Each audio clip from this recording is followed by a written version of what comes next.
I will not be a representative who's going to run and hide from you. It's not going to happen. I will be a representative that allows for everyone to have a seat at the table. I want to tell you, I do listen to my people. I put a question on my Facebook, which has 54,000 people on it, and we had 600 comments about the ACA. And the number one concern about people who supported the ACA was pre-existing conditions. The number one support. And I think that everyone in here has someone in their family with a pre-existing condition. I will not support something that does not have protection for pre-existing conditions. Furthermore, I actually co-sponsored, legislation that would mandate that if something replaces Obamacare or ACA, that it will have something that covers pre-existing conditions. So thank you, ma'am, for your question. I appreciate it. Question. What metrics do I... Yeah, do you just... Yeah, what's your decision-making process, and how do we the people, know that you have evaluated and gotten our feedback? Because you're representing us, not representing just the select few who help pay your bills. I agree. Thanks for your question.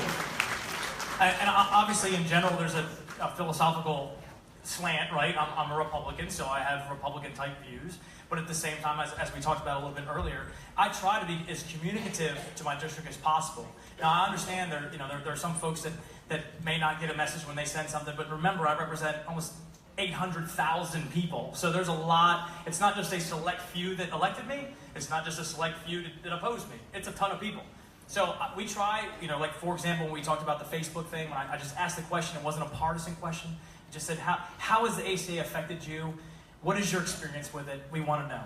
And as I said, the vast majority of people who supported the ACA said it was pre-existing conditions. That was the thing. And they gave, listen, heartfelt stories, big stories. And I sponsored that bill, as I told you, to make sure that we cover pre-existing conditions. So I do listen, and we try to be as communicative as possible. That being said, let me please. That being said, I am a Republican, so I tend to vote to the right. Now that's what it is. What I will tell you on my Facebook, when I asked that question, and I had 600 comments, and I read over 500 of them, the vast majority of the people who supported doing something about the ACA were people who were paying crazy amounts in premiums, not getting good coverage, and honestly have been almost. Can I finish my, please? They've also been having to make tough decisions, almost working poor, a lot of folks. And it's on my Facebook. Anybody can see that. Personal examples. And your personal example is very powerful. But I will tell you, there's nothing that we're doing right now that would stop that. Yes, ma'am. Well, first I want to thank you. Before I ask my question, actually, the first time I commented on your Facebook page, I was disappointed in something that you'd said. I did vote for you. I was blocked, and I'm no longer allowed to post on your Facebook page. I was very disappointed by that. So I appreciate the opportunity to be able to ask you. Well, no problem. I appreciate you being here. We have a couple folks that do that. If people get out of line and maybe you feel like you weren't.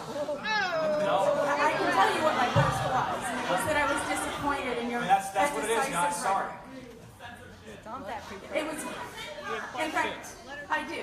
But I do want to mention that I have seen people post over and over again some pretty mean and nasty things that continue to post. And I think other people in this room can agree I wasn't the only one that's been blocked. And the only thing that I said was that I was disappointed in something that you had said. Oh, I'm sorry that happened.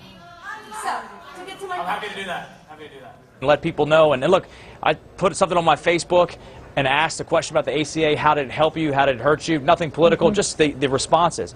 Overwhelmingly, the people who support it are concerned about pre-existing conditions, which I support, and so does the Republican Party, of keeping those that in place, obviously, to help people. There's not a family out there that doesn't have somebody without pre-existing conditions.